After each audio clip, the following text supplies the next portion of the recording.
tema que vamos a desarrollar se titula El falso pacto del anticristo. El falso pacto del anticristo. Muy bien.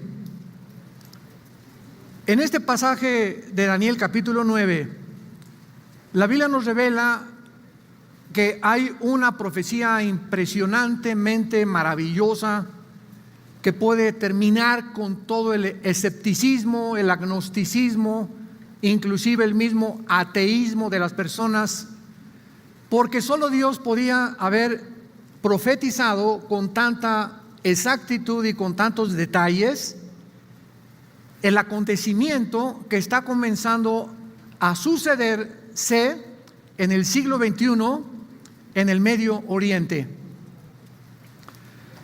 Hace algunas semanas, el presidente Donald Trump y el primer ministro de Israel, Benjamín Netanyahu, se unieron para determinar que la parte que los palestinos tienen actualmente dentro del territorio de Israel, pongan mucha atención, porque esto es importantísimo. Los palestinos dentro del territorio de la nación de Israel tienen dos áreas controladas por ellos, que es la Franja de Gaza, donde Mahmoud Abbas es el presidente del grupo Hamas, que es un grupo terrorista. Todos los palestinos que están en la Franja de Gaza, lo que era antes Filistea en el Antiguo Testamento, pues es la zona que da al mar, está junto al mar toda la Franja de Gaza. Y después de la guerra de 1967, la famosa guerra de los 6 días, se les entregó también parte de Judea y de Samaria a los palestinos con el nombre de el Banco Oriental. Todos ustedes que nos acompañaron a Israel la última vez que fuimos, recordamos que entramos a Jericó y hasta vimos el árbol donde estaba Zaqueo, o donde fue llamado Zaqueo cuando le llamó Jesucristo. Y Jericó precisamente es la ciudad que se encontraba en el área de Judea y Samaria, que está en manos de los palestinos. Belén, la ciudad donde nació Cristo, el pueblito de Cristo, también está en manos de los palestinos actualmente. Muy bien, se hizo un proyecto para sacar a los palestinos de Judea y Samaria y todo ese territorio anexarlo a la tierra de Israel. Esto iba desde luego a resultar en problemas muy serios, porque pues los palestinos quieren cada vez más tierra y supuestamente por paz, tierra por paz. Pero en 1972, el fundador de la Organización para la Liberación de Palestina, un terrorista llamado Yasser Arafat, propuso en los estatutos de que jamás ellos iban a aceptar ninguna concesión a menos que se les entregara la ciudad entera de Jerusalén. Estoy poniendo todas las cartas ahorita sobre la mesa para que ustedes se den cuenta en el tiempo en que nos encontramos tan preciosos, y es impresionante la Biblia, cómo pudo adelantarse a todos los detalles que vamos a desarrollar a continuación. Arafat propuso que nada más que la ciudad entera de Jerusalén. Esta es la razón por la cual en 1993, en la ciudad de Oslo, en Noruega, en Europa, se hizo un tratado para que Israel pudiera tener relaciones con Jordania y con Egipto. Ahora bien, son 22 naciones árabes. 22 naciones árabes rodean a Israel. Y actualmente, ahorita en esta semana, ya hay 3 naciones árabes que se han unido en un pacto de paz con Israel: Egipto, Jordania y los Emiratos Árabes hace una semana. Entonces, desde que Arafat propuso esto, los judíos han tratado de hacerles ver a los palestinos: bueno, les damos Judea y Samaria, ya les dimos la Franja de Gaza, etcétera, etcétera. Pero ellos van a continuar insistiendo en que les den la ciudad de Jerusalén, lo cual nunca podrá ser posible. Jerusalén jamás bíblicamente será entregada jamás hasta que Cristo regrese a este mundo. Entonces, Benjamín Netanyahu le dijo a Trump: tengo otro plan. Y entonces Trump, como está muy ocupado ahorita por las elecciones que va a haber en noviembre 3, donde se va a decidir no solamente el futuro de Estados Unidos. Ahora, el 3 de noviembre, escuchen esto, se decide el destino del mundo entero con las elecciones. Porque si los republicanos pierden y los demócratas ganan en Estados Unidos, perdemos nuestras garantías individuales y nuestra libertad. Estoy hablando a nivel mundial. Y todo esto tiene un trasfondo también que vamos a, si tenemos tiempo, de poder platicarlo y compartirlo, pero quiero darles una visión geopolítica ahorita rápido para poder ubicarnos claramente en este tema. Entonces, el presidente Trump mandó a su yerno, Jared Kushner, que está casado con su hija Ivanka, al Medio Oriente para que él sirviera de mediador entre más naciones árabes, porque Israel está buscando la amistad con todas las naciones árabes que quieran tener relaciones con ellos. Y este hombre, el yerno de Trump, consiguió que los Emiratos Árabes son 7 naciones o 7 pueblos, podríamos decir. Por eso se llaman Emiratos. Viene la palabra Arahat en hebreo, que es emir. Y estos 7 Emiratos Árabes están controlados por una monarquía, como todas las naciones árabes, porque la única democracia es Israel. Entonces los Emiratos Árabes decidieron pactar con Israel hace una semana. Y ahora en esta última semana, en una semana que llevan ya en una alianza, ya hay vuelos comerciales domésticos entre los Emiratos e Israel, ya hay intercambio de comercio, etcétera, etcétera. Y al mismo tiempo, cuando los judíos hacen esto hace una semana, dejan a los palestinos en Judea y Samaria, no les quitan el territorio. Y en otras palabras, les están diciendo a los palestinos, los judíos: miren, no nos interesa que ustedes se salgan, quédense dentro de nuestra tierra, nos interesa alianza con las naciones árabes, no tanto con ustedes. Y esto no le agrada a Dios, porque como lo vamos a ver en el libro de Joel, capítulo 3, versículo 1 al 2, una de las razones que la Biblia nos muestra por lo cual va a haber una tercera guerra mundial y por qué van a tratar de invadir a Israel, es porque Israel está concediendo demasiado de su tierra que Dios le prometió a Abraham, Isaac y a Jacob a sus enemigos.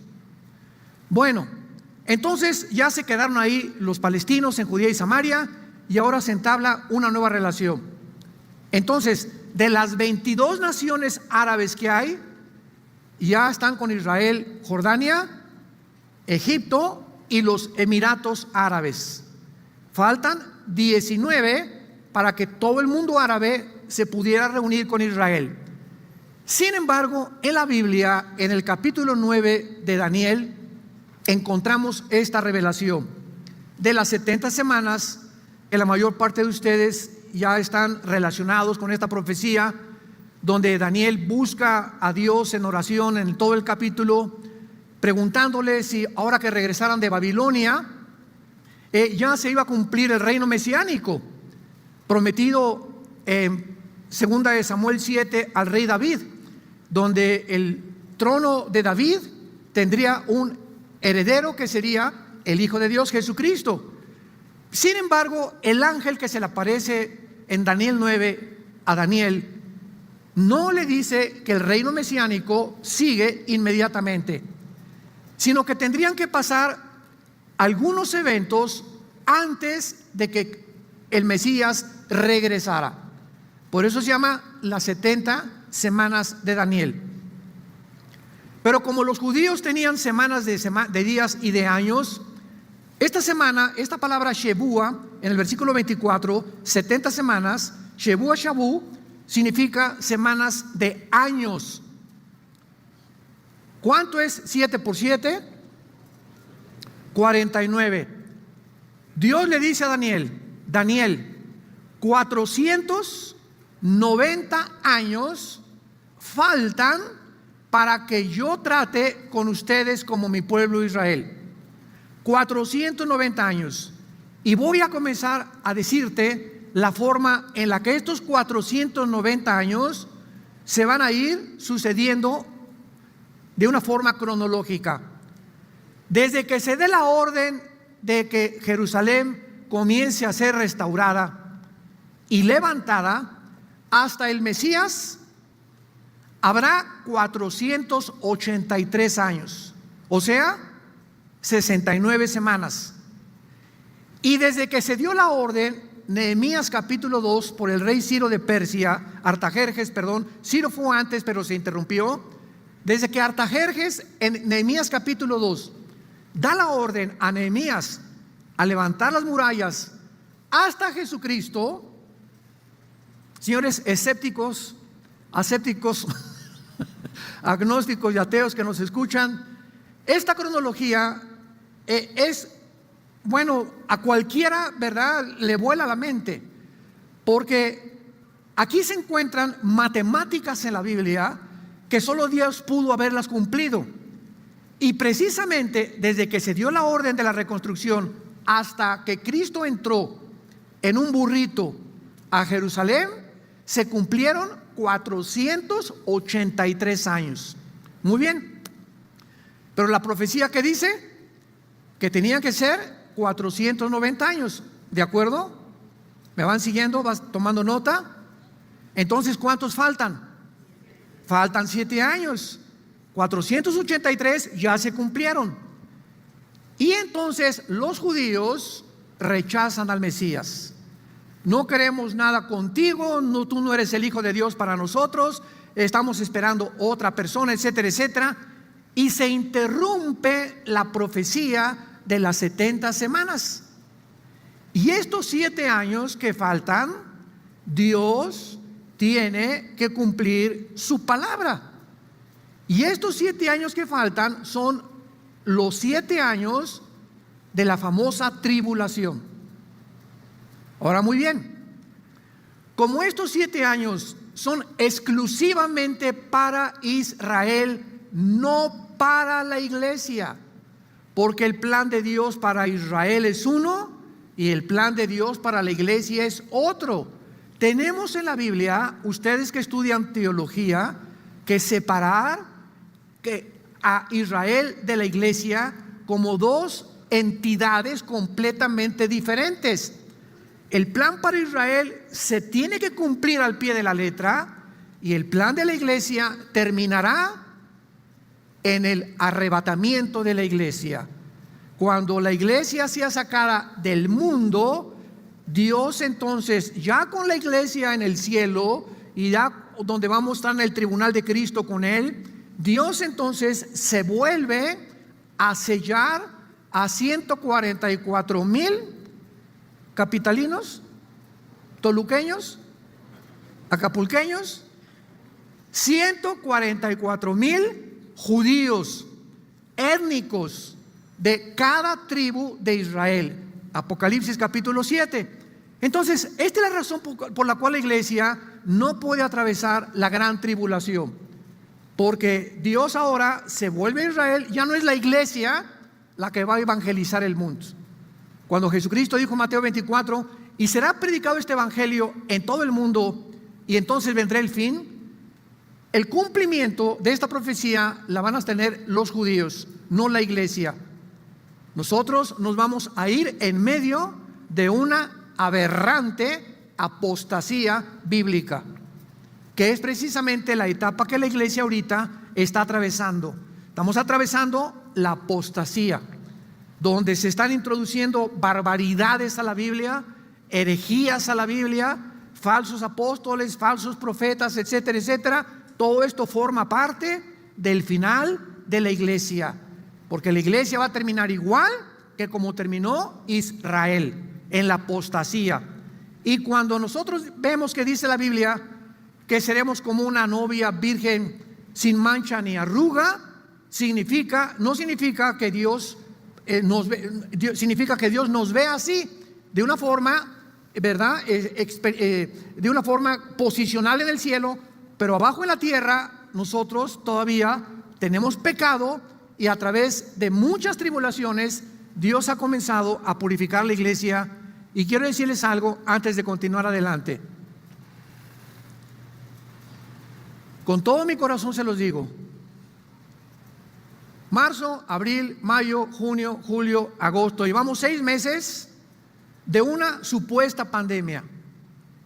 No vamos a meternos ahorita hemos compartido mucho, métanse a las conferencias que tenemos en YouTube, yo he explicado muchísimo lo que está pasando, pero en estos 6 meses, la iglesia en todos estos últimos 2000 años no había enfrentado nada semejante. Nada semejante a lo que en estos últimos 6 meses hemos atravesado. Ha habido una confusión impresionante. Ha habido una incertidumbre impresionante. Y no solamente la iglesia, el mundo entero nunca había atravesado. Siempre ha habido pandemias y pestes y plagas, pero regionales, no a nivel casi como lo estamos viendo en el siglo XXI en que nos encontramos. Pero nos damos cuenta que el mundo entró en un periodo de miedo, de una histeria y un pánico colectivo que jamás lo habíamos visto. Yo, cuando comenzó esto en las primeras semanas de marzo, me levantó Dios como a la 1 o 2 de la mañana, y así, sin saber muchas de las cosas, de repente me levanté y yo comencé como a temblar, y supe que esto era del maligno. Inmediatamente me llevó Dios a 1 de Juan 5:19. El mundo entero está bajo el maligno. Entonces, cualquier cosa que pase contrario al plan de Dios o a la voluntad de Dios es del maligno. Y el miedo no es de Dios. ¿Por qué? Dice 1 de Juan capítulo 4 versículo 18: en el amor no hay miedo, no hay temor. Le dice Pablo a Timoteo: Dios no nos ha dado espíritu de miedo ni de temor. Es el espíritu que controla al mundo. ¿Por qué? Porque no hay manera más fácil de controlar a alguien, o a muchos, o a naciones enteras, más que a través del miedo. Cuando tú amenazas a alguien y tú te sientes amenazado por cualquier persona, tú te vuelves esclavo de la persona que te ha amenazado. Porque no duermes. Me amenazó y que me va a matar, que me va a quitar esto, mi esposo que me va a quitar a los niños. Inmediatamente nos encarcelamos. Y lo más interesante de todo esto, independientemente de lo que espiritualmente hace el miedo y el temor, lo hace a nuestro sistema inmune. Los más grandes expertos en epidemiología, virología, microbiología del mundo actualmente están de acuerdo que el sistema inmunológico del ser humano es lo que nos protege, es el sistema, el blindaje que Dios nos dio, en la naturaleza perfecta que Dios nos dio para evitar virus, bacterias, microbios, etcétera, etcétera. El sistema inmune. Y el sistema inmune que tú tienes desde niños, ¿verdad? Por eso a los niños es dificilísimo que pasen lo que estamos atravesando, o los jóvenes también, es porque está muy fortalecido. Ya a los 65, 70, 75 años de edad, este sistema, este blindaje del ser humano se va debilitando cantidad. Y más si esa persona está acostumbrada a comer azúcar. El azúcar es el elemento más perjudicial para el sistema inmunológico. Te comienza a comer tus defensas, todo lo que sea dulce, demostrado ya científicamente. Después, la falta de sol. La vitamina D del sol te fortalece el sistema inmune.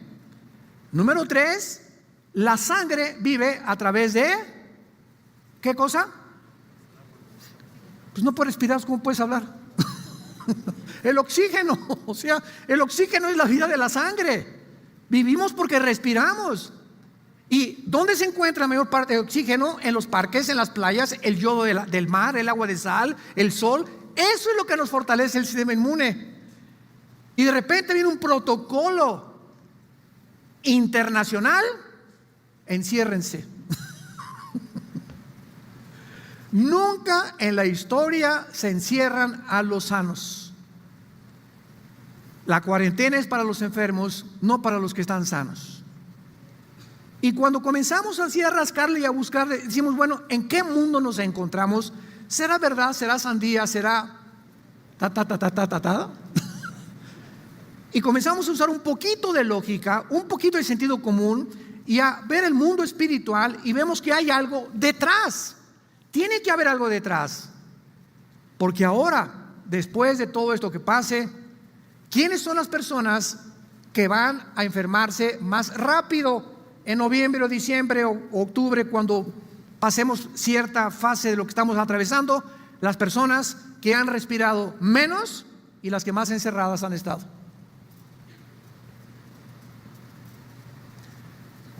Y esta razón es por la cual Dios ha usado estos 6 meses para probarnos a todos nosotros. Ha sido una etapa para la iglesia. Yo no estoy hablando de la política, la iglesia está atravesando esto junto con el mundo, y Dios, el programa para Dios es la iglesia, no el mundo. Nosotros somos la niña de los ojos de Dios.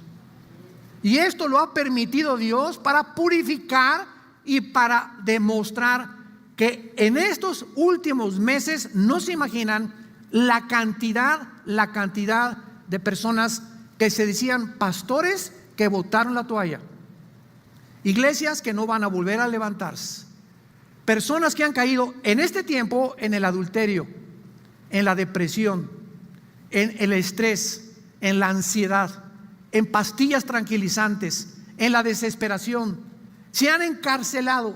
Y Dios, ¿dónde está tu fe? Cuando la fe es probada como ha sido probada, Dios ha demostrado a través de esto que ya viene por nosotros y está purificando su iglesia para ver quiénes son realmente los de la Biblia. O si tú has sido únicamente una persona que vienes a la iglesia sin Biblia, casi no tienes contacto con la Biblia, no tienes contacto en oración con Dios tampoco. Y a través de todo esto se purifica y se ve quiénes son realmente los verdaderos hijos e hijas de Dios, que han nacido de nuevo, que aman a Dios, apasionados por la verdad, con una vida limpia delante de Dios y una vida de santidad delante de Dios. Y ha barrido Dios como ustedes no se imaginan la cantidad de contacto que tenemos con diferentes naciones, pastores e iglesias. Como un dominó, están cayendo así uno tras otro, tras otro, tras otro, porque las iglesias estaban llenas de cristianos profesantes nada más. E iban, tomaban su torta milanesa que les daba el pastor el domingo, y lunes, martes, miércoles y jueves ni la Biblia abrían. Jamás tuvieron un contacto con Cristo, jamás pudieron introducirse en la palabra, jamás diezmaron, jamás les interesó los misioneros, jamás les interesó la obra de Dios. Pero se decían cristianos de la boca para afuera. Y en aquel día me dirán, Mateo 7, Señor, Señor, y yo te diré, nunca te conocí. Pero iba a la iglesia del sur en la avenida Universidad. Aunque hayas venido, venías de la boca para afuera. Te entraba por acá todo y te salía por acá. Estos meses que hemos atravesado se podrían comparar precisamente con lo que estamos viendo aquí en el libro de Daniel. Porque estos últimos 7 años que faltan de la tribulación están delante de nosotros. Están delante de nosotros. Y por eso esta conferencia se llama El Pacto Falso del Anticristo, porque ahora sí lo vamos a entender. Daniel 9, 26 y 27. Ya no les voy a regañar. Nada les vale. Y después de las 62 semanas se quitará la vida al Mesías, mas no por sí. Atención, y el pueblo de un príncipe que ha de venir. El pueblo de un príncipe que ha de venir destruirá la ciudad, o sea Jerusalén, y el santuario, el templo, y su fin será con inundación. Hasta el fin de la guerra durarán las devastaciones. ¿quién fue el pueblo que en el año 70 después de Cristo destruyó Jerusalén, no dejando piedra sobre piedra? ¿Quiénes fueron? Los romanos, el imperio romano. Aquí la Biblia ubica al futuro anticristo como alguien que va a resurgir del antiguo imperio romano. Nada de Estados Unidos, ni El Salvador, ni Brasil, ni Estados Unidos, nada. Tiene que ser naciones que formaron el antiguo imperio romano. Muy bien. El antiguo imperio romano estuvo formado por 3 áreas territoriales: Europa, el norte de África y parte del Medio Oriente. Entonces, el anticristo va a surgir o de Europa, o del norte de África, o de alguna parte del Medio Oriente. Sin embargo, dice la Biblia que cuando este personaje surja, versículo 27, está hablando de él, del príncipe que ha de venir, que por otra semana, o sea, por los 7 años que faltan, para que Dios termine con Israel, por otra semana confirmará el pacto con muchos. Cuando surge el anticristo, estos 7 años de la tribulación no van a comenzar con el arrebatamiento de la iglesia. Sígame con cuidado. Muchas veces se predicó que en cuanto el rapto venga, al otro día el anticristo confirma el pacto y comienza la tribulación. No es así. Nosotros podemos ser sacados del mundo mañana y pueden pasar 1 año después del rapto cuando aparezca el anticristo, o 2 años. Hay un periodo intermedio entre el arrebatamiento y la confirmación del pacto. Lo que va a iniciar la semana 70 de Daniel será la firma del pacto del anticristo con la nación de Israel. Lo más importante aquí es lo que dice el versículo 27, y lo vemos ya con microscopio. Por otra semana confirmará el pacto ¿con quién? ¿Dice con quién? Confirmará el pacto con los palestinos, ¿eso dice? Con los árabes. No dice, ¿verdad? Y este es el objeto de este estudio. ¿Quiénes son estos muchos? Ahora bien, cuando está hablando que va a confirmar un pacto, significa que anteriormente ya había un pacto. Porque la palabra confirmar es firmar algo que ya estaba anteriormente firmado, pero se va a confirmar. Entonces, en 1979 uno, en el 93 el de Oslo hubo otro, y hasta este momento ya no se ha firmado ningún pacto más que con los Emiratos Árabes. Pero lo más importante es que en el capítulo 38 y 39 de Ezequiel, ahorita lo vamos a ver, se profetiza una invasión de Rusia contra Israel. Y a Rusia en esta invasión le va a seguir Irán, que aparece con el nombre de Persia en la Biblia. Le va a seguir Turquía, que aparece con el nombre de Togarma. Hace un mes el presidente Recep Erdogan de Turquía, hay una iglesia que en el período bizantino en Estambul, Turquía, se levantó como un símbolo del triunfo de lo que era el imperio otomano turco. Y entonces vinieron las cruzadas y lo que podamos pensar, y se convirtió, se llama Agia, si lo quieres apuntar con H, Agia es la palabra griega para santo, Agia Sofía, la Santa Sofía.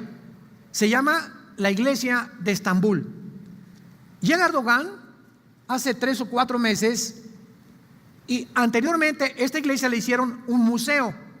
Y llega Erdogan, el presidente de Turquía, para que vean lo cerca que estamos de todo, y declara la Santa Sofía no en un museo, sino en la mezquita más grande del mundo musulmán, después de la que está en Jerusalén. Y Erdogan, el presidente de Turquía, dice: yo estoy listo para ser el líder del mundo musulmán, renacer el imperio otomano turco otra vez. Y es interesante porque en Ezequiel 38 Hace 2700 años, damas y caballeros, se profetiza que Turquía se uniría a Rusia y a Irán en contra de Israel. Entonces las piezas de rompecabezas se están acomodando delante de nuestros ojos. Pero aparte, vayamos rápidamente a Ezequiel 38 y vean ustedes a los Emiratos Árabes. ¿Qué? A los Emiratos Árabes. Aquí están los Emiratos Árabes. Aquí están los Emiratos Árabes en Ezequiel capítulo 38, por el amor de Dios. Pero vean el papel que van a desempeñar los Emiratos Árabes y algunas naciones árabes como Arabia Saudita, porque lo más importante es que Arabia Saudita, ahora que firmaron trato con los Emiratos Árabes, todos creyeron que Arabia Saudita también se iba a incluir y a firmar un trato con Israel, porque Arabia Saudita es otra nación separada de los Emiratos Árabes. Son dos naciones árabes separadas.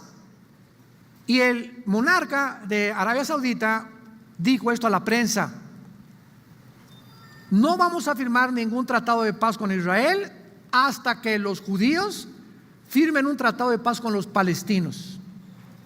Imposible. O sea, va a estar muy difícil ahorita que Arabia Saudita firme un tratado con Israel. Pero, como hace algunos meses Irán bombardeó un pozo petrolero en Arabia Saudita, ¿se acuerdan? Israel no metió las manos. Les dijo a los árabes en Arabia Saudita, ahí se ven ustedes, Arabia Saudita le conviene, igual que a los Emiratos Árabes, tener una alianza rápida con Israel para tener protección contra Irán, porque Irán ahorita es una amenaza, no solo a los judíos, al mundo árabe también. Ya mandó un misil contra un pozo petrolero de Arabia Saudita. Y como nunca van los judíos a tener una relación con los palestinos, vemos que esto no va a suceder. Pero lo más importante, a mí me pone así los pelos de punta, es ver los detalles de la Biblia, de lo que está pasando ahorita en el mundo. En Ezequiel 38 y 39 se profetiza esta invasión. Y el versículo 5 y 6 ya se delinean las naciones que vienen con Rusia. Pero en el versículo 13 encontramos algo sorprendente. Y dice así: Sabá y Dedán, apúntalo en tu Biblia, es Arabia Saudita y los Emiratos Árabes. Las naciones del Golfo, árabes del Medio Oriente. Estas naciones y los mercaderes de Tarsis. ¿Quiénes son los mercaderes de Tarsis? Bueno, cuando vemos nosotros, y todos sus príncipes, la palabra príncipes, apúntala en el hebreo, es con K, Kepir. K de kilo, E de Enrique, P de Pedro, Y, R de Raúl. Kepir significa en el hebreo leones o cachorros de león. ¿Saben a quién se refiere? Tarsis era Inglaterra. Inglaterra produjo a Estados Unidos. Vamos por orden, aquí está Inglaterra. El imperio inglés fue de los más poderosos de toda la historia. A todas las naciones de habla inglesa produjo a Inglaterra, Canadá, Australia y Nueva Zelanda, que son las naciones que tuvieron su origen. O sea, Inglaterra es la madre de las naciones que hablan inglés, o sea, oficialmente en el mundo en que nos encontramos. Entonces encontramos que Estados Unidos, Canadá, Inglaterra, Australia y Nueva Zelanda, cuando esta invasión venga, no van a decir ni pío, junto con las naciones árabes del Golfo. Y al mismo tiempo, estas naciones que están haciendo ahorita un tratado de paz con Israel, tienen que caer entonces Estados Unidos, Inglaterra, Australia, Canadá y Nueva Zelanda. Tienen que pasar a segundo y tercer plano para que la agenda global, que actualmente está ahorita en desarrollo por organizaciones no gubernamentales, ¿qué estoy diciendo? ¿Quién está dictando los protocolos ahorita en la pandemia? ¿Estados Unidos? ¿Inglaterra? ¿Alemania? ¿China? ¿Japón? No, los que dictan los protocolos ahorita no son ningún gobierno, son organizaciones no gubernamentales como la Organización Mundial de la Salud. Virgen de la Macarena. Las Naciones Unidas. El Club Bilderberg. Métanse al internet e investiguen esto, por el amor de Dios. Hombres como Bill Gates, David Rockefeller, George Soros, que es la punta de lanza, multimillonario, están encabezando todo lo que nosotros vemos. Y para terminar, en la otra conferencia continúo, para terminar, apunta esto, en 1996, 26 empresas no gubernamentales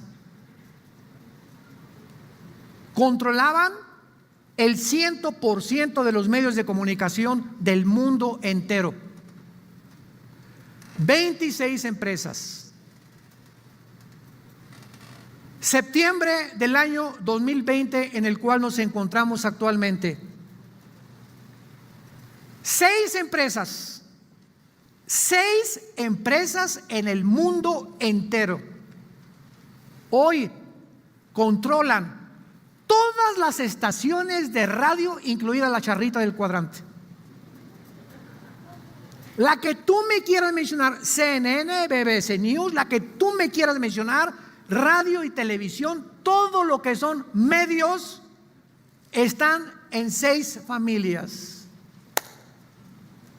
Y ellos son los que les dicen a la OMS: hagan esto, hagan aquello. Y los gobiernos tienen que aceptarlo e implementar las órdenes, porque si no lo hacen, los van a acusar de xenófobos, los van a acusar de irresponsables, los van a acusar: en tu país se están muriendo más que en otros lados y los gobernantes no quieren perder su puesto para las próximas elecciones, etcétera, etcétera. Y todo está controlado en el mundo por 6 empresas. Estamos gobernados 7.4 millones de seres humanos que hay ahorita en el mundo, controlados por los medios de comunicación, en manos de 6 empresas. Lo que nos habla claramente, ¿verdad?, de que cuando venga esta invasión, ¿por qué los Emiratos firmaron tratado? ¿Por qué los Estados Unidos tienen que caer? ¿Por qué tiene que estar formándose una agencia global? ¿Por qué pertenecen al club de Bilderberg? ¿Por qué están los multimillonarios tratando arriba? Simplemente por lo siguiente, escúchame muy bien para terminar. A los gobiernos no les convienen los millonarios. ¿Por qué? Porque un millonario ya no depende del gobierno. Y los gobiernos necesitan que el pueblo dependa de ellos. Entonces, lógicamente, tienen que ir eliminando la empresa privada y la propiedad privada. ¿Para qué? Para aislarse y quedar completamente con un dominio sobre un mundo empobrecido completamente, y más arriba comenzar a expropiar las grandes compañías y las grandes empresas, y es lo que se conoce en la ideología política como el socialismo. Y es el gobierno que en Estados Unidos está a punto de tomar, si gana las elecciones en noviembre 3 del presente año del 2020. Y el otro día me preguntaron en una entrevista: ¿por qué cree usted que el socialismo haya resurgido en el mundo cuando se demostró en el siglo XX por más de 70 años, por el amor de Dios, Jesús, María y José y el burrito que los acompaña, que fue un fracaso? Miguel Gorbachev dijo: es un fracaso la ideología del comunismo, no funciona. ¿Por qué lo quieren desenterrar otra vez? Simplemente porque no hay otro. Cuando se ha demostrado en los últimos 3 siglos que el capitalismo es el que produce el mercado y el dinero y el comercio y los empleos. ¿Desde cuándo un gobierno puede apropiarse y cerrar el capitalismo y cerrar los mercados y gobernar ellos? Esto es en contra del sentido común, en contra del sentido elemental de la política. Pero la respuesta es la siguiente: porque creen en una utopía que se puede resucitar al muerto, cuando la experiencia nos ha demostrado que no funcionó en ningún país del siglo XX. El mundo ha llegado a la locura. Nos encontramos en una confusión tremenda. Y ojalá que tú no sigas con tus telenovelas. pensando en Chispirito, dejando de estudiar la Biblia, dejando de apasionarte por la verdad, saber que ya los cascos de los jinetes del Apocalipsis se escuchan en el cielo y el pueblo de Dios dormido. Ojalá que esto nos haya servido para despertarnos. Yo le pido a Dios con todo mi corazón durante todos estos meses: Señor, si tu iglesia va a regresar, danos fuerzas como el águila, levántanos más fuertes, porque esperamos en ti. Que tu iglesia sea una iglesia victoriosa ahora, que haya más pasión en los cristianos, que prediquemos sin miedo, apasionados por la verdad, para que el mundo tiemble ante el evangelio de la gracia de Dios, se humillen y se arrepientan de sus pecados, porque el Señor viene y viene a juzgar al mundo. Prepárate para encontrarte con el juicio de Dios. Te damos gracias, Padre, por tu palabra en esta mañana.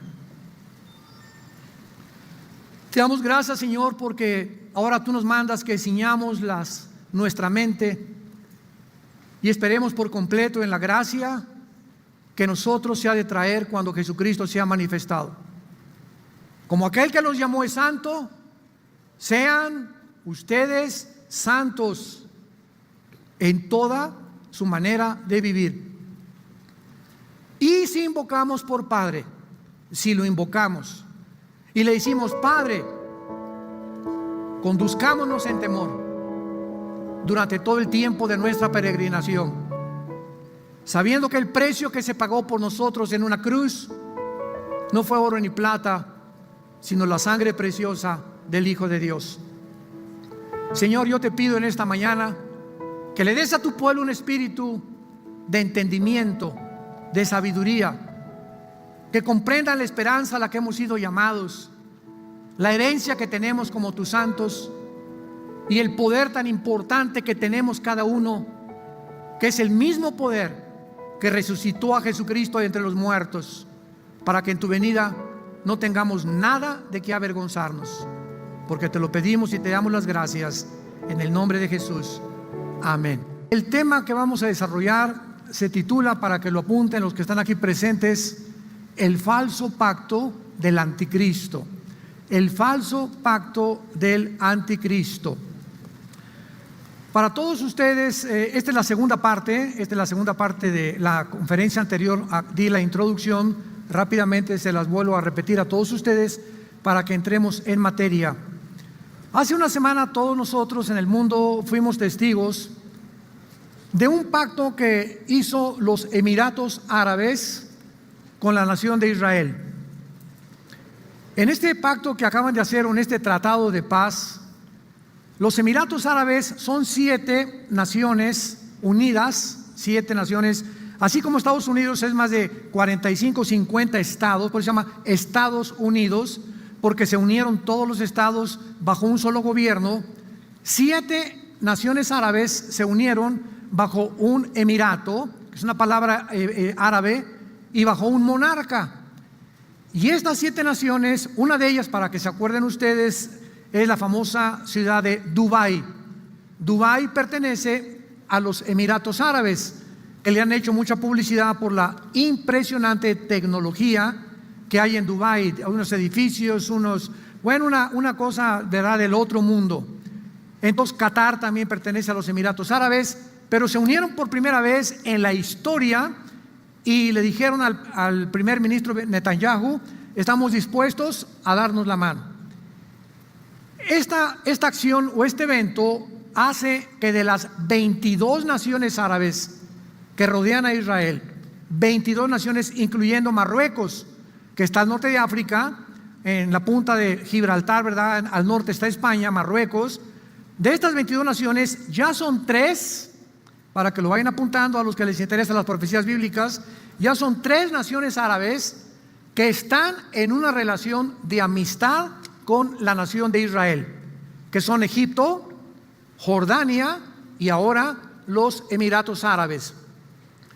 Cuando firmaron este tratado de paz, hace no más de 2 semanas, nos bombardearon con correos. Oiga, ¿qué acaso es el pacto del anticristo? Es lo que menciona Daniel 9:27, que el anticristo firmará un pacto y que va a hacer una reunión con los judíos para permitirles reconstruir el templo, etcétera, etcétera. Y ante estas circunstancias tenemos respuestas. No es el pacto del anticristo.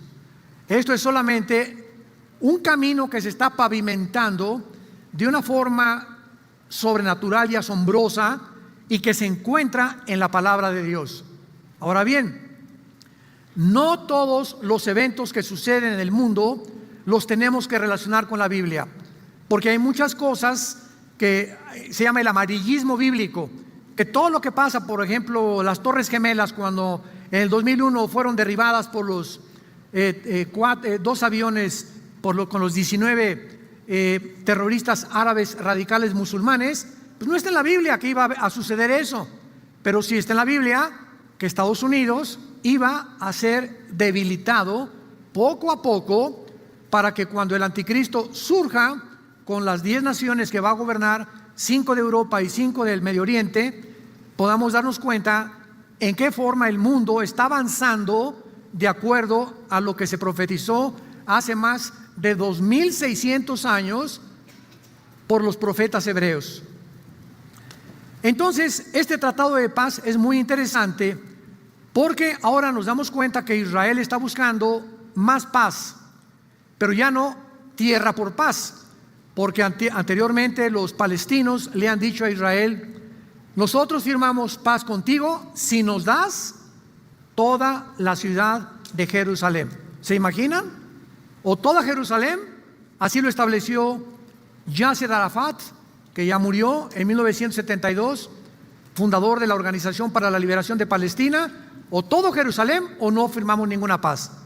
Por eso no ha habido paz, y por eso están en continua guerra los palestinos de la Franja de Gaza, pero no el pueblo palestino, el gobierno terrorista de Hamás, dirigido por Mahmoud Abbas, que es el director, y el pueblo palestino sufriendo, como la mayor parte de la historia nos da testimonio, que no es el pueblo como el pueblo de Irán.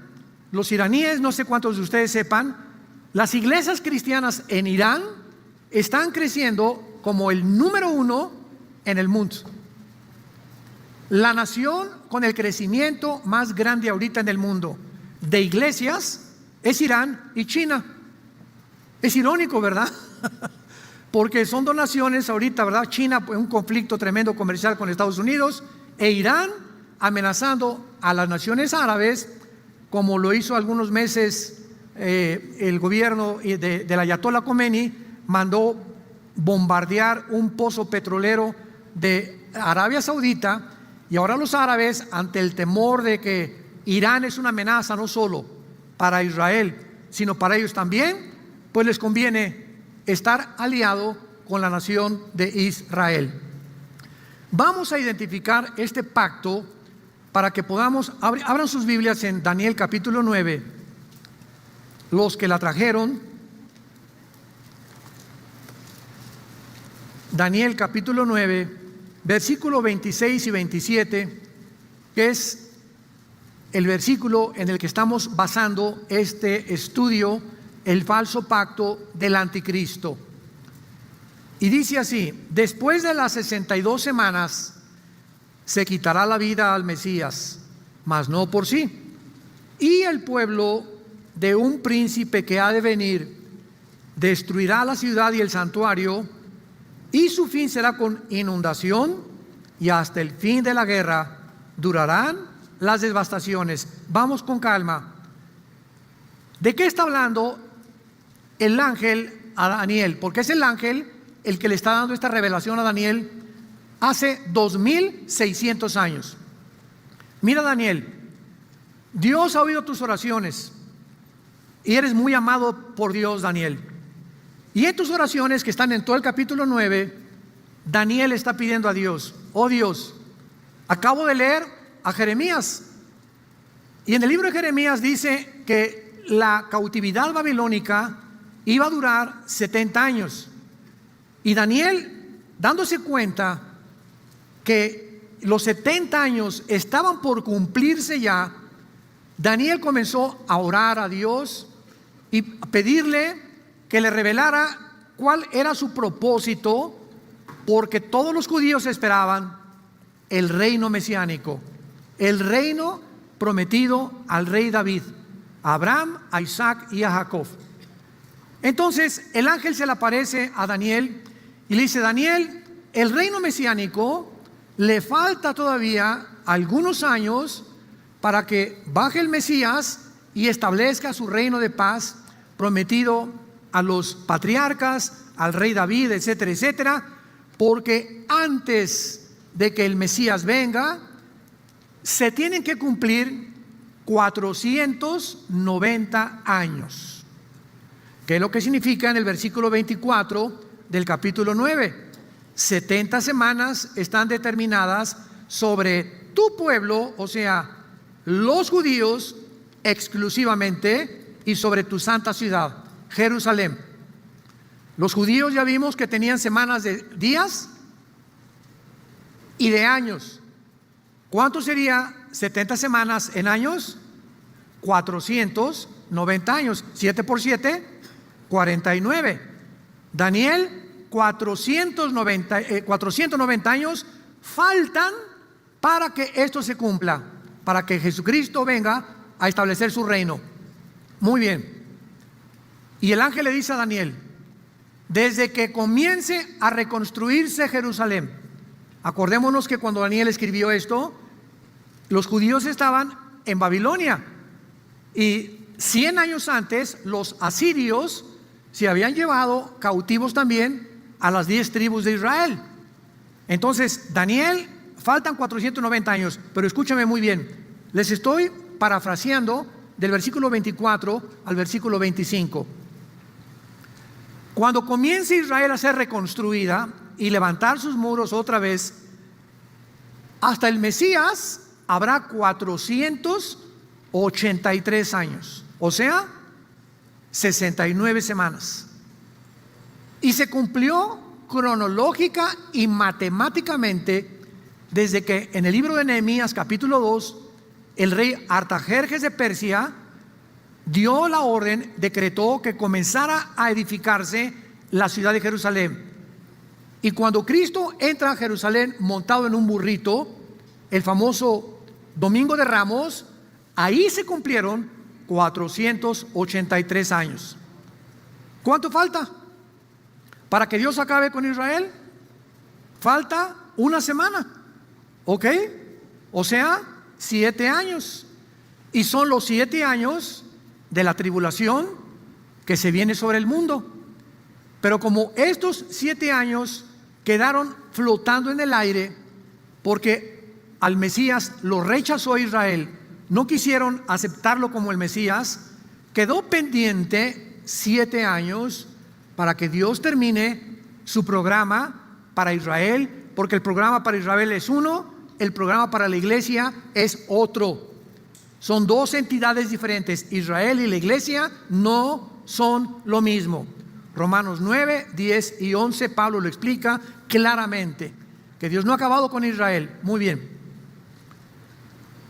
Como los judíos rechazan al Mesías, se queda pendiente estos 7 años.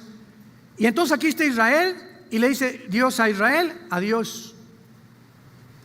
Jesucristo le dice a Israel: Jerusalén, Jerusalén, que has matado a los profetas que yo te he enviado, nunca más me volverás a ver hasta que digas Baruch Hashem Adonai Eloheinu, que significa en el hebreo: bendito el que viene en el nombre del Señor.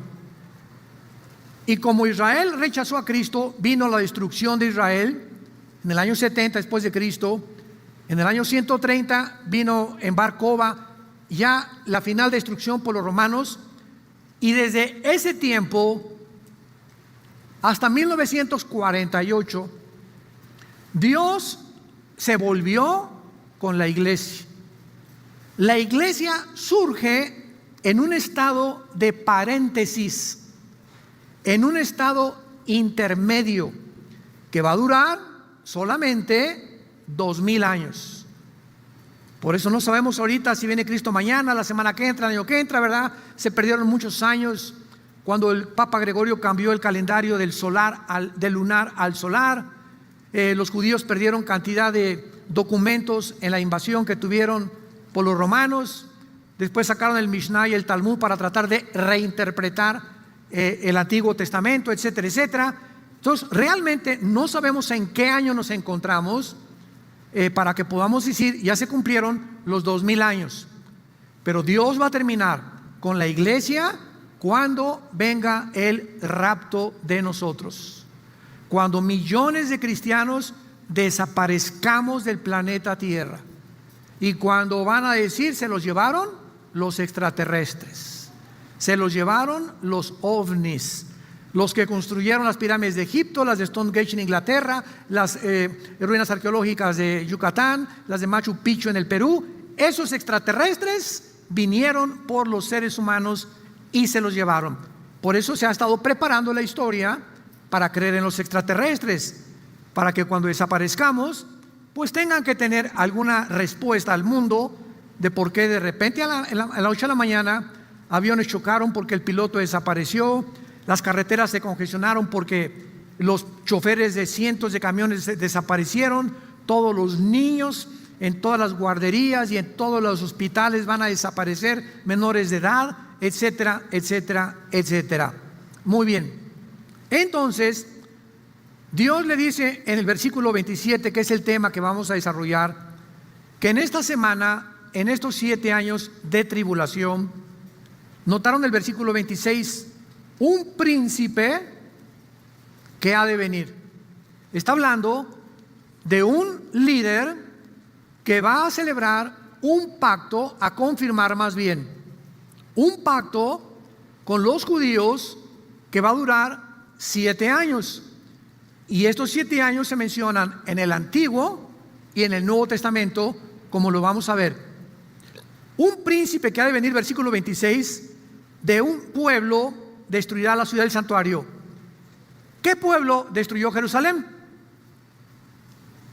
¿Qué pueblo destruyó Jerusalén en el año 70 y en el año 130? El Imperio Romano.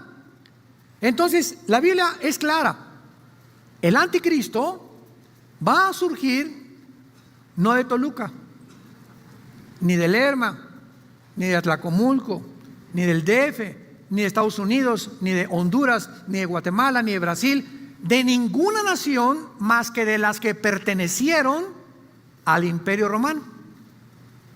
Ahora, muy bien, ¿cuál fue el territorio que los romanos controlaron durante casi 350, casi 500 años?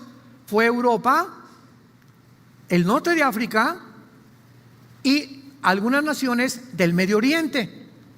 Entonces el anticristo tiene que surgir o de Europa, o del norte de África, o de alguna nación del Medio Oriente. Ahora, claro que ya estudiando Daniel capítulo 7, capítulo 8 de Daniel, capítulo 12 con más detalles, descubrimos que la nación de donde el anticristo va a resurgir será lo que era antiguamente Irak y Siria, que era el imperio babilónico, porque estaba dividido, ahora ya se dividió, está Siria y Babilonia. Antes era Babilonia nada más. Entonces el anticristo se menciona en la Biblia, sobre todo en Isaías capítulo 10, como el asirio. Se le llama el asirio al anticristo de una forma clarísima. Entonces el anticristo va a surgir del Medio Oriente. Por eso es tan importante lo que está pasando en el Medio Oriente, que los Emiratos Árabes, que los palestinos que iban a anexarse Judea y Samaria, Israel, dejaron ese proyecto, ahora están buscando la paz con los demás naciones árabes, etcétera, etcétera. Y lo que nos atañe ahorita en esta mañana, en esta segunda conferencia, es lo siguiente, versículo 27. El anticristo, por 7 años o una semana, confirmará el pacto ¿con quién? ¿Con quién? No dice, es importante esto, dice con muchos nada más. Y esta incógnita es la que tratamos de resolver, con muchos.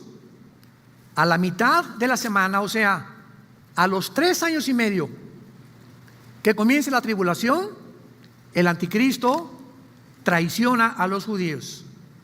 Comienza la tribulación no con el rapto de la iglesia, Nos podemos ir la semana que entra con Cristo, viene por nosotros, o el año que entra, y pueden pasar un año y el anticristo aparecer confirmando este pacto con, vamos a ver con quiénes. Entonces, a los 3 años y medio, el anticristo, después de permitirles a los judíos que reconstruyan el templo, porque es un hecho evidente que el templo va a ser reconstruido, los va a traicionar. Lo vamos a ver en Isaías 28 ahorita. Los va a traicionar porque los judíos hicieron un pacto con la muerte. Vean ustedes que a los 3 años y medio, en Mateo capítulo 24, a los 3 años y medio, cuando el anticristo traicione, de acuerdo a Daniel, a la mitad de la semana, este pacto, Cristo, Mateo 24, versículo 15, les advierte a los judíos. Jesús aparece 600 años después de Daniel, confirmando lo que dice Daniel, con otras palabras. Mateo 24, 15, por tanto, les está hablando a los judíos, no a nosotros. Cuando vean en el lugar santo, o sea, en el templo que van a reconstruir, en el lugar santísimo, la abominación desoladora que es el anticristo, de que habló el profeta Daniel, el que le entienda, los que estén en Judea huyan a los montes. El que esté en la azotea no descienda para tomar nada de su casa. El que esté en el campo no te regreses para tomar ni siquiera tu capa o tu ropa. Mas ay de las que estén embarazadas y de las que estén criando, o sea que tengan bebés en aquellos días. Oren que vuestra huida no sea en invierno ni en día de reposo, porque habrá entonces gran tribulación, cual no la ha habido desde el principio del mundo hasta ahora, ni la habrá. Cristo le está diciendo a los judíos: cuando ustedes vean que este Señor con el cual ustedes hicieron un pacto entra al templo de ustedes y lo viola, lo profana. Esto lo hizo anteriormente un hombre llamado Antíoco Epífanes, un griego, 170 años antes de Cristo, y la familia de los macabeos lo sacaron a los griegos y rescataron el templo. Se va a repetir con lo que haga el anticristo. A la mitad de la semana, el anticristo, dice Daniel 9:27, violará el templo y comenzará la gran persecución. Muy bien. Vamos entonces ahora a ver en Isaías capítulo 28 otra revelación que el Espíritu Santo nos da, pero con más detalles de este pacto que son muy importantes. Aun cuando estos detalles son importantes, no nos explica algunas cosas importantes Daniel, pero el profeta Isaías, vean ustedes los detalles que nos da de lo que el anticristo va a hacer y lo que este pacto significa para el mundo y para Israel. Isaías 28, versículo 15 al 18. Por cuanto habéis dicho, es Dios el que está hablando a Israel. Por cuanto han dicho, pacto tenemos con la muerte e hicimos convenio con el Seol. Cuando pase el turbión del azote no llegará a nosotros, porque hemos puesto nuestro refugio en la mentira y en la falsedad nos esconderemos. Versículo 17. Ajustaré el juicio a cordel y a nivel de justicia. Granizo barrerá el refugio de la mentira y aguas arrojarán el escondrijo. Y será anulado vuestro pacto con la muerte y vuestro convenio con el Sheol no será firme. Cuando pase el turbión del azote, serán de él pisoteados. Vamos por orden. Daniel 9:27, 4 cosas. ¿Qué nos dice? El pacto tendrá un término de 7 años. Número 2, será confirmado por el anticristo. Número 3, les facilitará a los judíos reconstruir su templo. Y número 4, el anticristo lo violará a los 3 años y medio. Ahora vayamos el pasaje de Isaías y veamos en primer lugar lo siguiente. Versículo 15. Este pacto va a ser hecho con la muerte. O sea, los judíos, al acudir al anticristo para pedirles protección de una tormenta que viene, pero no ecológica de granizo, de tsunami o un huracán, etcétera, etcétera, sino una tormenta, lo vamos a ver ahorita, de una amenaza mundial. En otras palabras, antes de que el anticristo aparezca en el mundo, los judíos van a estar amenazados por alguna tormenta, por un suceso que va a poner en peligro la nación de Israel. Por lo cual, ante esta amenaza, van a acudir al anticristo y le van a decir: ayúdanos. Y entonces ahí va el anticristo a confirmar esto, para que esta tormenta, que se le llama el turbión en el versículo 15 de Isaías, cuando pase el turbión del azote, no llegará a nosotros. O sea, los judíos, al firmar el pacto con el anticristo, van a decir: esta tormenta, esta amenaza, ya nos sentimos descansados, ya no tenemos que preocuparnos, porque el anticristo nos va a proteger. Y esto es lo que se llama la apostasía religiosa también, cuando el pueblo de Dios acude al mundo creyendo que el mundo los puede proteger. Y es Dios el Todopoderoso, el Altísimo, el que nos dice: no teman, yo estoy con ustedes, pequeña manada, hasta el fin del mundo. Nunca te dejaré, nunca, nunca te desampararé. Aunque andes en valle de sombras y de muerte, no temas. No tengas temor de nada ni de nadie. ¿Por qué? Porque yo estoy contigo. Y cuando el ser humano pierde esta conciencia de protección y comenzamos a creer que hay alguien más que nos puede ayudar y que tenemos que recurrir a esto o aquello para que podamos sentirnos tranquilos, o si yo tengo dinero me voy a sentir en paz, o si no me están amenazando me sentiré en paz, cuando veo cualquier amenaza a mi alrededor que no es Dios el que está realmente diciéndome: estoy contigo, nos hemos salido del camino de la fe, hemos abandonado el camino del cristianismo, hemos acudido a creer que el mundo nos puede proteger. Ahora vean también en el versículo 15 de Isaías 28, que el pacto es con la muerte y con el Sheol, creyendo ellos que el turbión o la tormenta que viene no va a llegar a sus vidas. Este pacto será hecho bajo mentiras, bajo calumnias.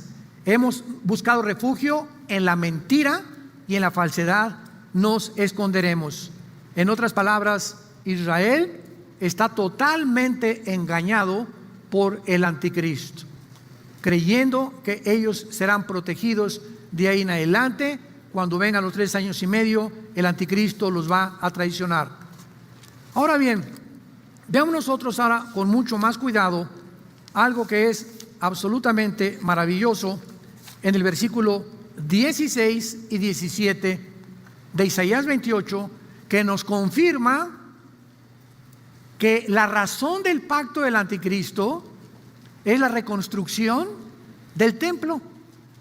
Y ahorita ustedes saben que los judíos ya tienen hasta la vaca alazana del libro de Levítico, que era el sacrificio de esta vaca la que quitaba el pecado de ellos. Ya la encontraron, es una vaca color rojizo, pero tenía que ser alazana para que la pudieran usar. Pues ya la encontraron, a la vaca alazana. Alguien la parió ya, y ahora a los judíos nada más les falta el menorá, que no se puede traducir como el candelero, porque un candelero es para sostener velas, ¿verdad? Y el menorá no era para eso. El menorá estaba construido de una forma que simbolizara la luz de Dios reflejada a través de sus 7 espíritus, que se encuentran en Apocalipsis capítulo 3 y capítulo 4, los 7 espíritus delante de Dios, y en Isaías 11, versículo del 1 al 3, espíritu de Jehová, espíritu de temor, espíritu de inteligencia, espíritu de Dios, etcétera, etcétera, que es la manifestación completa del Espíritu de Dios. Entonces vemos nosotros en el versículo 16 y 17 la clave para que podamos tener que la razón por la cual los judíos ahorita tienen ya todo lo del tabernáculo, ya tienen los Cohen, los sacerdotes, ya tienen muchos instrumentos, muchos platos, ya tienen un altar, pero no tienen ni el lugar del templo, ni tampoco la menorá. Y aquí hay un conflicto, ¿verdad? Porque ¿saben ustedes dónde está el templo judío ahorita? Debajo de la mezquita de Omar. O sea, esa cúpula dorada que ven ustedes en Israel se llama la mezquita de Omar o la cúpula dorada. Y debajo de la tierra de donde los musulmanes construyeron su mezquita, ahí está debajo enterrado lo que anteriormente era el templo de los judíos.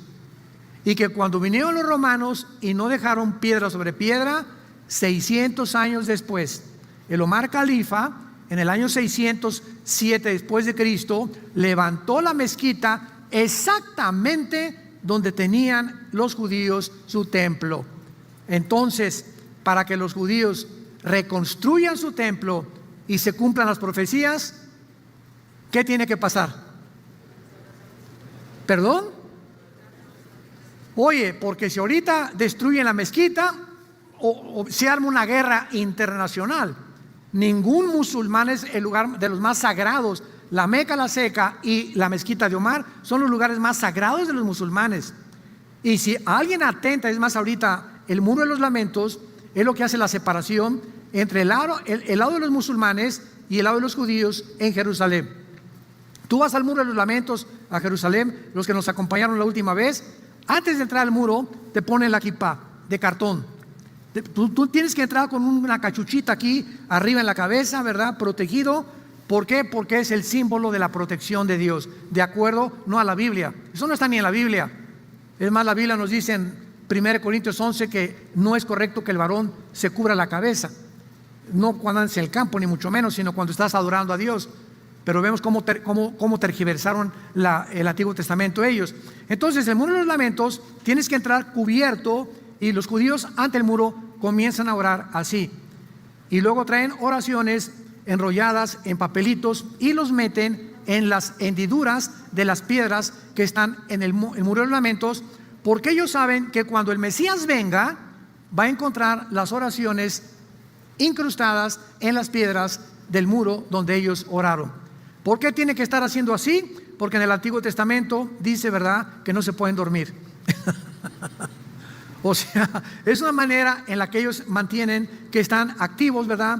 Y que no se van a cabecear ni mucho menos. Entonces se mantienen de esta manera orando. Pero bueno, cada quien ora como quiere, ¿verdad? Pero estoy hablando por qué lo hacen de esa manera ellos. Muy bien. En Isaías 28:17 está la clave.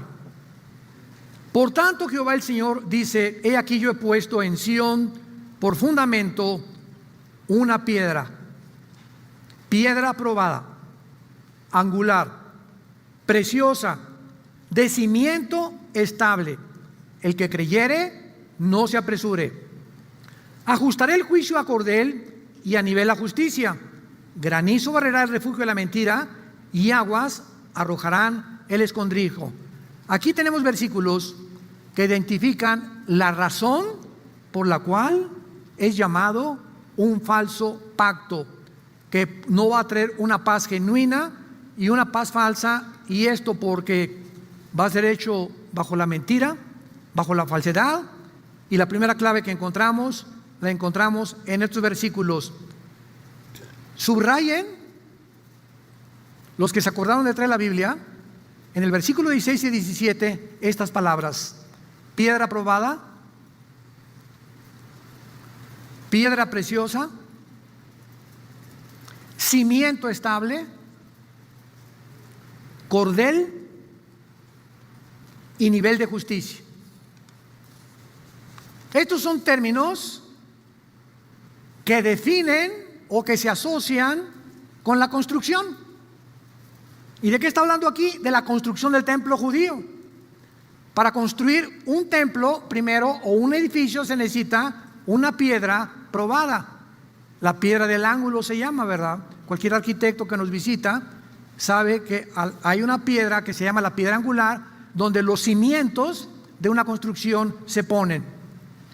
Y esa piedra se convierte en piedra preciosa. Esta piedra tiene que tener un cimiento estable. Ya subrayaron ustedes estas palabras a su alrededor. La largura y la anchura de una construcción se necesita un cordel.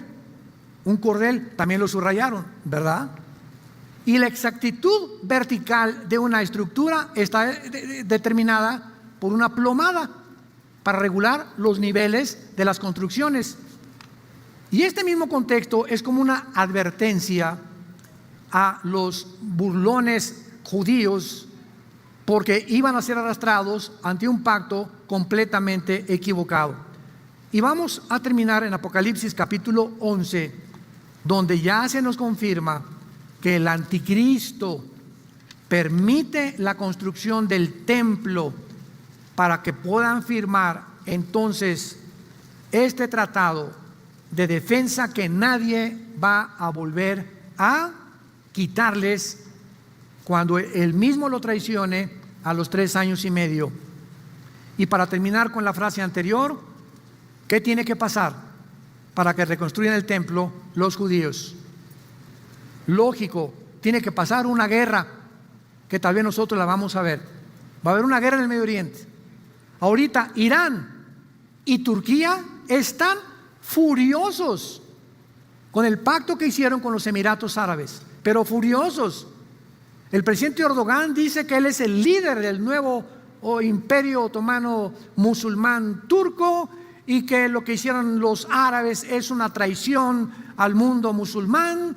Los iraníes están furiosos también porque ya tienen un aliado más en el Medio Oriente, los judíos, y esto va a provocar tal vez la guerra que se describe en el Salmo 83, que no nos da tiempo de verla, véala en su casa, donde las 5 naciones árabes que ahorita rodean a Israel, que son Egipto, el Líbano, Siria, Irak y Jordania, que están descritas en el Salmo 83, van a venirse sobre Israel y los árabes no van a poder hacer nada, los que se encuentran fuera de esto, como Arabia Saudita, los Emiratos Árabes, Qatar, etcétera, etcétera, porque esta guerra es la que va a preparar a Israel para que la van a ganar, dice el Salmo 83 de los judíos, y posiblemente derrumben la mezquita de Omar.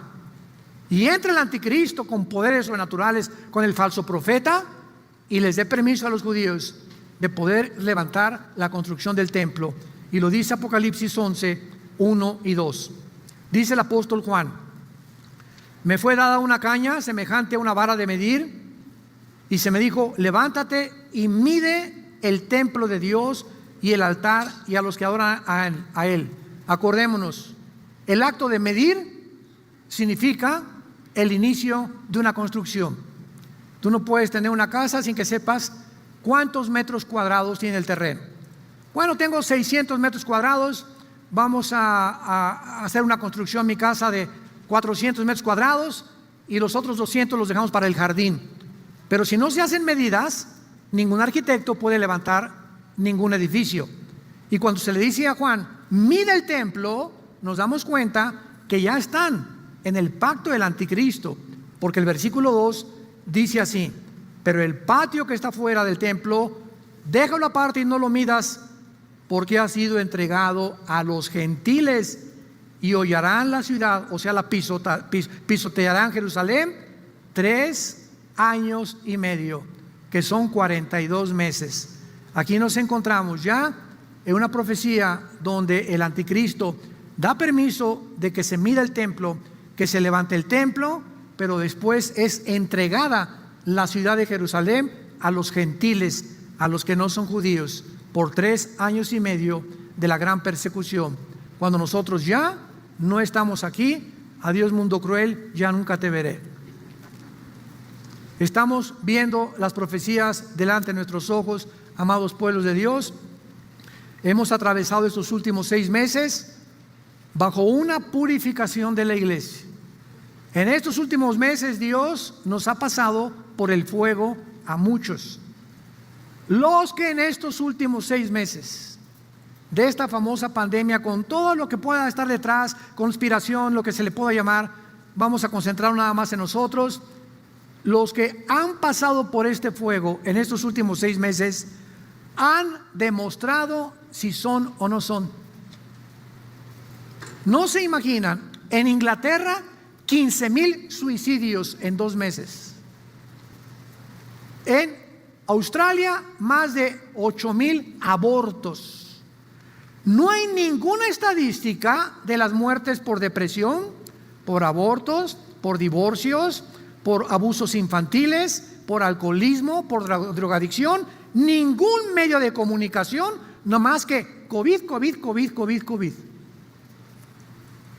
¿No se te hace raro? Nada más el año pasado, en 2019, 350,000 personas en China murieron de COVID. ¿Quién hizo pancho? Nadie. ¿Qué está pasando? ¿En qué mundo estamos ahorita? Que ahorita todo es eso. Cualquier canal de televisión que vengas, muertes. Ni de diabetes, ni ataques al corazón, ni cardiopulmonares, ni cardíacas, ni problemas mentales, nada. Puro tu compadre COVID. Nos damos cuenta que estamos en un mundo donde se está usando algo para inspirar miedo, temor, disminuir nuestro sistema inmune, debilitarnos, porque cuando no tienes suficiente oxígeno en el cerebro, tú sabes una cosa, comienzas a pensar equivocadamente. ¿Por qué es el oxígeno? El que saliendo de aquí respiro porque allá afuera sí me dan chance de respirar, o en la playa donde yo puedo, busco respirar, porque eso es lo que alimenta mi cerebro, pero no ando en la calle con esta cochinada en la boca. Es que si no me meten a la cárcel. Gracias a Dios que no hemos llegado todavía en México a países donde no pueden ni circular sin estar tapado. O sea, queremos que se mueran, queremos que se debiliten mental, física y espiritualmente, y que estén controlados por el miedo, que no toques aquí ni ahí, que te pongas cloro en los zapatos. Virgen de la Macarena. Aquí traigo en mi celular el último artículo del Washington Post en Estados Unidos, que ya se descubrió que el COVID no flota en el aire, más que si alguien lo trae y estornuda, a los 2 metros se cae, porque lo que flota en el aire es una espora que no es COVID, no tiene vida, cobra vida al entrar a las fosas nasales o por la boca, y encuentra una célula donde se puede reproducir, y entonces ya se forma el COVID-19. Y cuando dicen Neymar, el futbolista, le dio COVID, al actor Tom Hanks le dio COVID, a la reina, ¿y qué que les haya dado? El hecho que les haya dado no significa que estén enfermos. Una cosa es que se hagas positivo y otra cosa es que estés enfermo. Entonces el hecho que se hagas positivo no significa que te vas a enfermar. Te vas a enfermar si fumaste, si tienes diabetes y pasas del 70 o el 80. Y si no, tu sistema inmunológico va a aguantar. ¿Por qué? Porque estás buscando sol, respiración, oxígeno, y tomas vitamina C y no estás estresado. Y Dios nos diseñó para que pudiéramos resistir el mundo bacteriológico invisible, microscópico, con una lógica elemental. Pero parece ahora que el mundo ya no piensa, ya no razona, ya solamente haz esto, haz aquello. El otro día mi hijo Caleb y yo entramos ahí a una tienda en Toluca y oí una voz: todos ustedes no recuerden la distancia social. Cada 3 minutos, mantengan la distancia social. Veníamos en el avión hace 4 días, mi esposa y yo, y mantengan la distancia social, y en el avión como pollos. Vean ustedes la hipocresía. Como pollos en el avión, lleno el avión, más de 230 personas. Y todavía oye una voz cuando aterrizamos. Le recordamos la distancia social. Yo volteé a mi esposa y le dije: ¿es una broma? Dentro del avión, la distancia social, venimos como pollos. Yo traía 4 personas roncando junto a mí, a 50 centímetros, y nos levantamos. ¿Cuál distancia social? No, pero al llegar al aeropuerto, distánciense. Pero en el avión no les pasa nada. Y aquí ahorita nosotros, aquí no hay virus, pero usted, si usted está pensando, yo no me tapo, porque aquí no hay virus. Entras a un restaurante, por favor, póngase la cosa esa así, y en la mesa se lo quita. ¿En la mesa no hay virus? O sea, de aquí a la mesa hay virus, y en la mesa ya no hay virus. Digo, ¿no es una estupidez esto? ¿No es un mundo irracional que estamos viviendo? Y nos la creemos. Nos la creemos. Al baño póngase, tápese la boca, póngase el bozal. Entonces de aquí al baño sí hay, en la mesa no hay. En el avión, dentro no hay, al bajar el avión sí hay. Digo, por el amor, ni Chispirito lo podía creer. Padre, te damos gracias porque no nos has dado un espíritu de temor, nos has dado un espíritu de inteligencia, nos has dado un espíritu para que podamos sincronizar nuestra mente a tu Espíritu Santo.